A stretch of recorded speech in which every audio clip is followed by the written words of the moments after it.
All right, we are recording, and in chapter either 14 of the total book or 2 of the current story, which is Empire Strikes Back. So this is... Just trying to think. I think it starts with...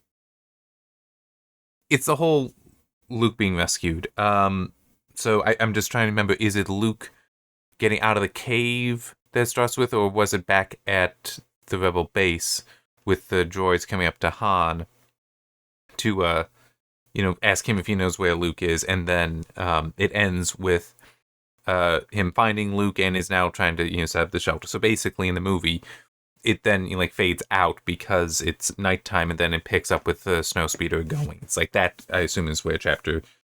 Oh no! Looks like chapter 3 starts still at night, potentially with the door shutting, because I saw they were talking about R2 standing there and scanning for life signs. Which is in the movie and is still technically in that night. But anyway, I'm not that happy with this chapter. I'm really not. Here, let me actually, instead of going for my notes, because it was pretty early in the chapter, I think I can find it quickly enough if I can just turn the page. Getting just one page is not always that easy. Okay, maybe it's harder to find than I thought.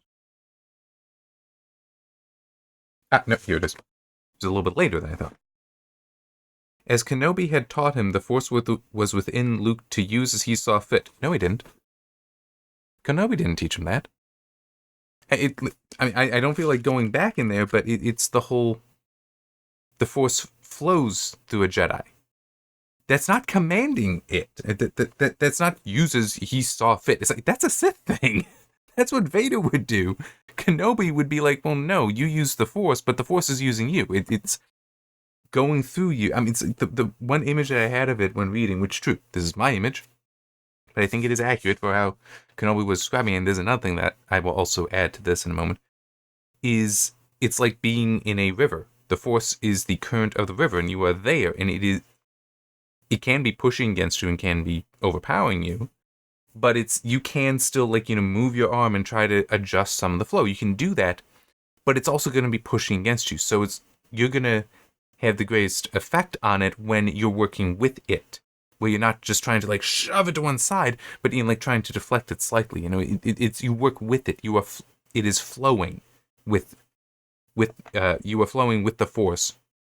Force is going through you, not using it as you see fit. It's like, no. That's also is more zen.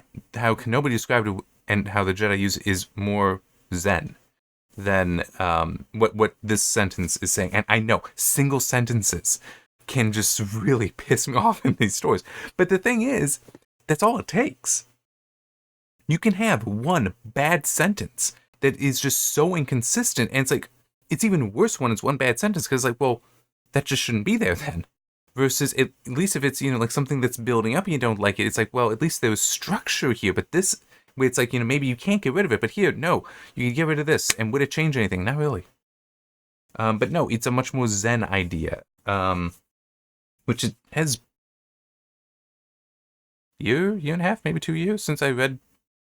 I don't know a huge amount of zen. Some definitely I have learned about, in part reading through Book of Five Rings and learning some more about Musashi, who's certainly very influenced by Zen. But it's if he were a Jedi, if he had the Force, he would absolutely understand this stuff. At least from how I'm remembering that, the whole, if you focus on the tip of a sword, you will die by the tip of the sword, because that you're too focused there, you're not paying attention to everything else. You need to relax. It's the unaimed arrow never misses is a much better way to describe Zen, from my understanding, which is not that you just, if you don't have a target, you just fire and it lands wherever it's supposed to. No, it's the idea that you become so practiced that instead of thinking in order to hit the target there, I need to aim at this, it's no, it's I want to hit it there, and you just do it. Then you're not thinking about the aiming, you're thinking about the target, about where you want to go, and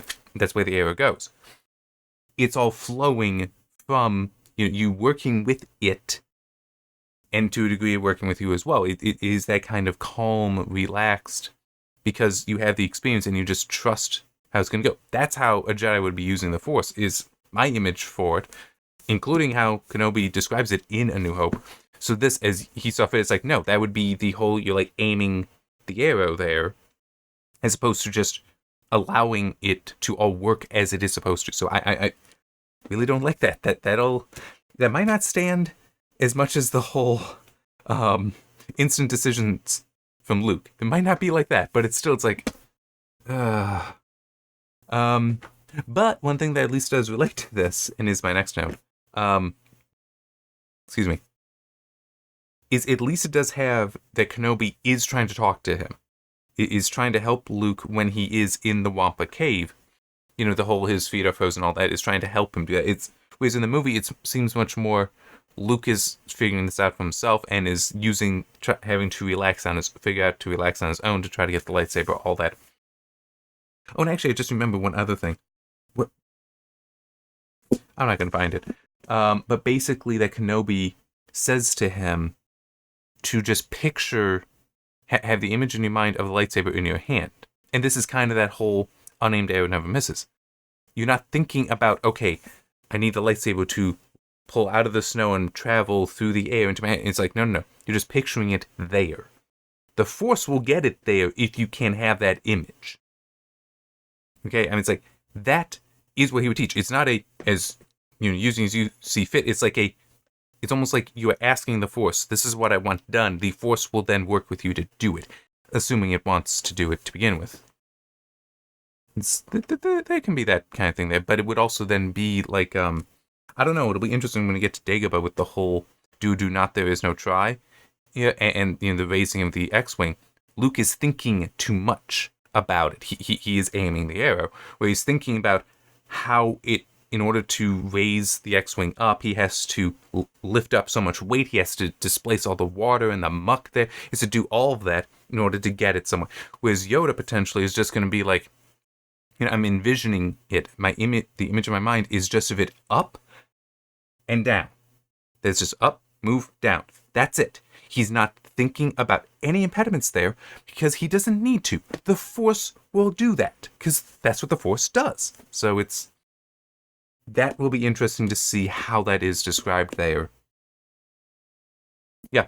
But yeah, so at least we do have Kenobi being present there because it does help explain some stuff there. But it's also, we got other problems. Yeah, I'll come back to that problem, though, because it does relate to another point. R2's design has been changed to match to the movies, so in A New Hope, when R2 is described, he has legs, all right?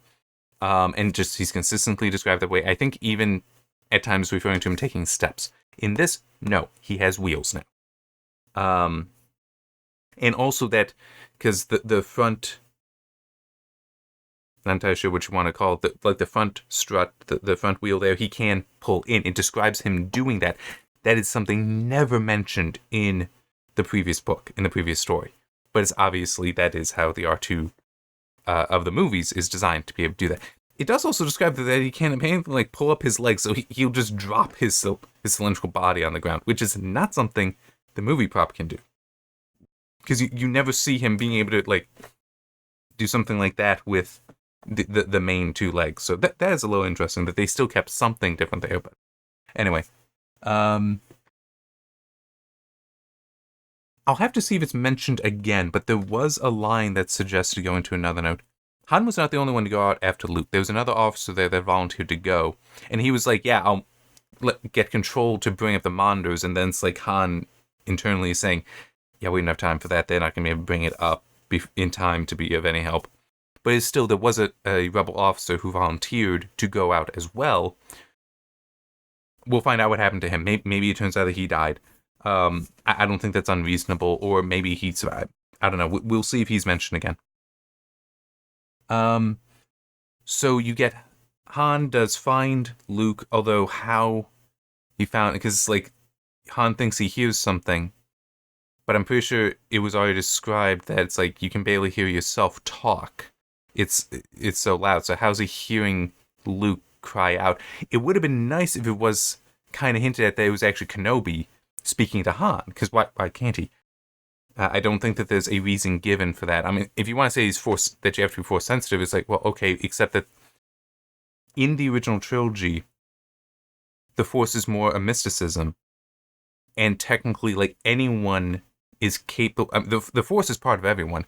It's just some have the aptitude to wield it like a Jedi or Sith. Han might not be that, but it still is.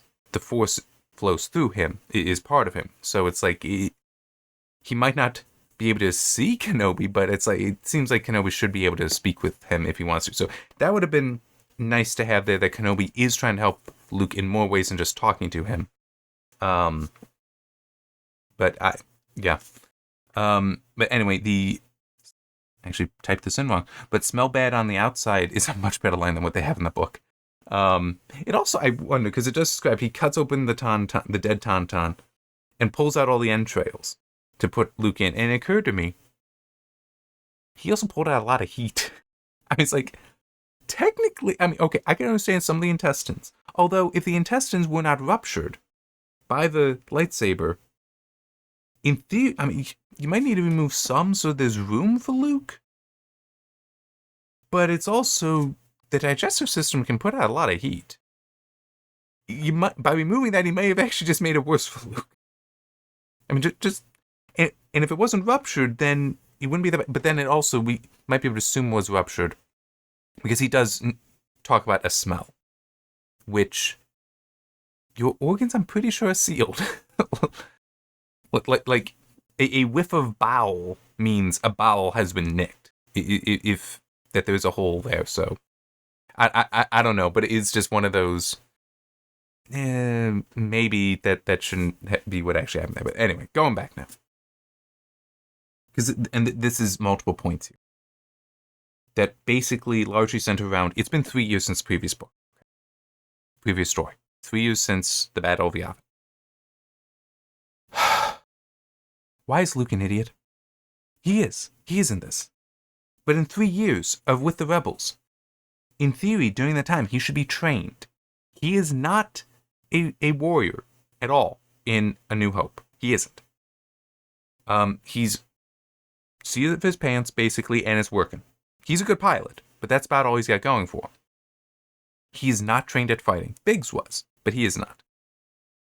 3 years with the rebels. They're going to train him. He's not going to be this stupid. And he is stupid. Or the author is stupid. I'll come back to that. But he is stupid. Because he has freed himself from the Wampa. Well, freed himself from the ceiling of the cave. The Wampa is there. And with the lightsaber on, the Wampa's like, what? What is this thing? I mean, it's like not really expecting him, but he is like, going back because he doesn't understand this thing and this humming. And Luke wounds him, like we see in the movie. It doesn't say that his arm was cut off, but that Luke did slash him, and then in pain, the Wampa runs out. This is stupid, and would show Luke's inexperience. Or the author being stupid. It's one or the other, sorry. I mean, to be fair, if I wrote this, I would be like, no, I'm not going to make Luke this dumb. Or I'm going to explain it. Well, for one thing, no, I'd have Luke killing the Wampa, period. I mean, no, there's no... You don't want a wounded Wampa. You don't want a wounded animal of any kind, but certainly not a, 2-meter tall snow monster that's carnivorous. No, you don't want that thing wounded.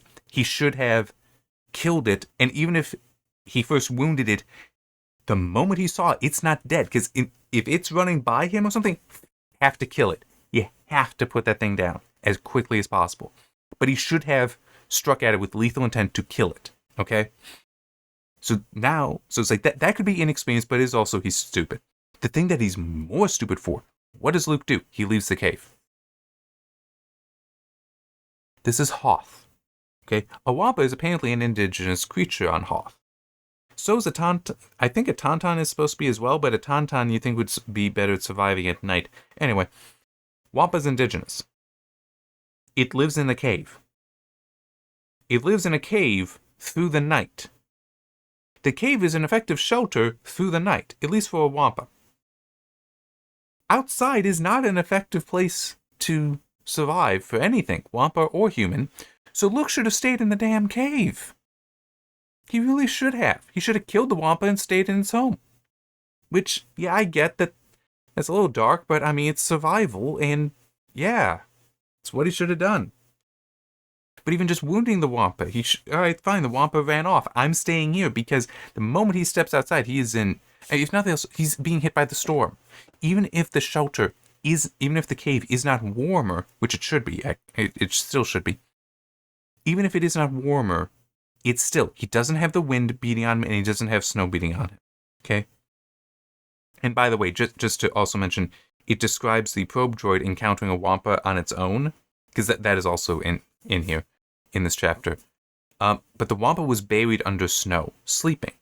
Snow is actually a good insulator, so that would make sense. But it would further show then that if the Wampa had a cave they would spend the night in, the cave is warm. Like, it is capable of surviving. It could also survive outside, but it would prefer the cave. Well, at least it would make sense it would prefer the cave. So it's like, it makes sense for Luke to stay where he is and not leave the cave. Also, it does state his gear was, just like crumpled up and thrown off to the side, where his lightsaber was. Why is he leaving his gear? We have no reason to believe that he has gear any different from anyone else. Han jumps on a Tauntaun, goes out. What does he have with him? Well, he has a comlink with him, that is mentioned, but it's not doing any good, and it has a shelter. Luke would have had both as well, because there's no reason to believe that Han's Tauntaun would have different gear than Luke's. Why would you load them up differently? Especially because it's getting to be night. If anything, you're taking gear off of the Tauntaun, you're not putting it on. So, and it's Han grabbed it. It's not a prepare my Tauntaun to go. It's a, no, I'm taking this Tauntaun that's right here. They have that stuff on there, and Luke ran away from it. He's an idiot. And this is 3 years after Battle Beyond. He's been with the Rebel Alliance the entire time. Some of these are legitimate veterans from the Imperial Navy and Army and just military in general. Some of them are generals. And none of them were like, so you're a farm boy from Tatooine? Yes, sir. We're teaching you how to survive. Thank you. And say,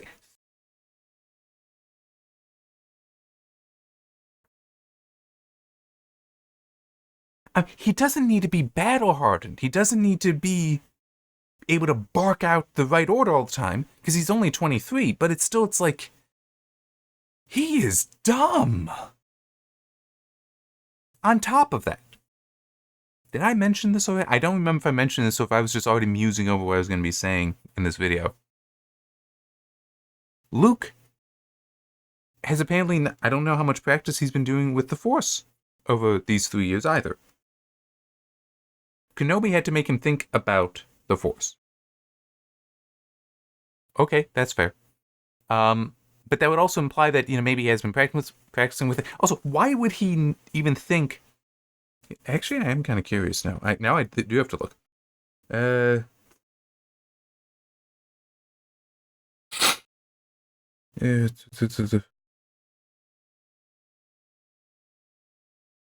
Kuban was nearly a full, unattainable meter beyond his grasp. It is also interesting how they get a little heavy with the exposition. The object, referring to the lightsaber, had once belonged to his father, a former Jedi Knight who had been betrayed and murdered by the young Darth Vader. But now it was Luke, given to him by Ben Kenobi to be wielded with honor against Imperial tyranny. They really want to catch you up on everything. Very quickly.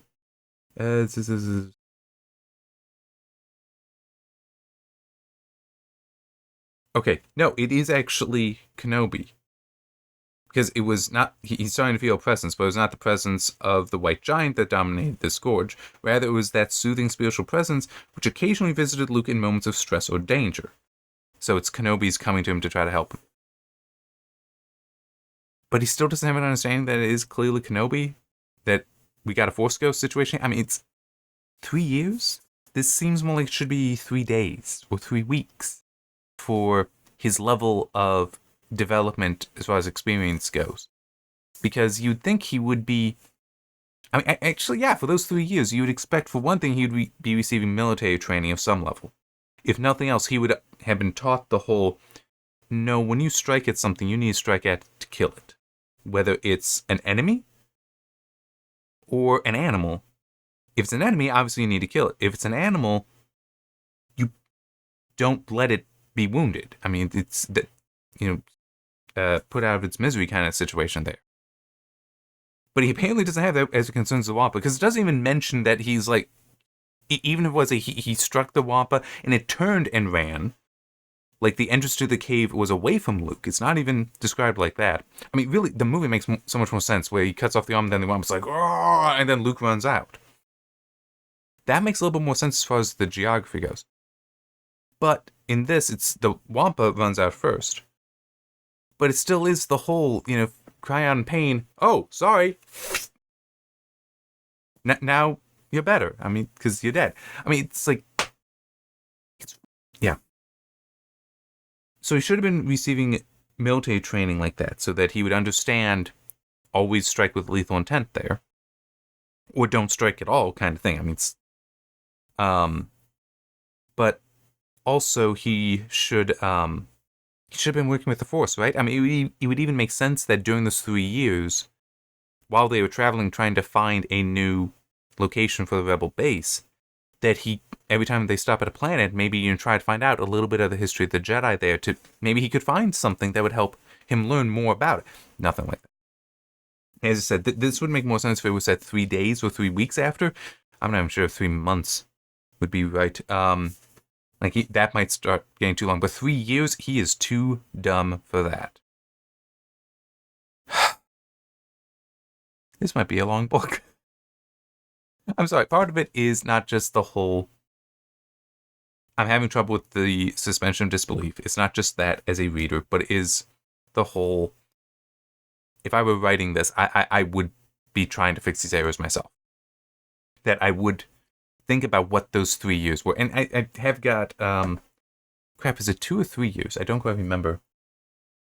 For between failure and the children of many gifts. That, but I actually do kind of describe what there's 2 characters that do carry from the first book to the second. I do kind of describe what 2 of them are doing. One is a student, and so it's just continuing to be a student, but you find out a little bit more about what they're doing. Just a little bit, but enough to, it's like, well, yeah, you understand what's going on here. I don't need to give you any details. The other, again, one spot it is implied what's going on, what he's been doing. And then another, it's like, a little bit of the detail there that he has been doing things, but they're typically minor and private, so it's not like people would notice him. But still, that is explained there. And why he does still have development during that time that is, again, kind of implied. I mean, it's just, this is a 3 years later, and you'd never know.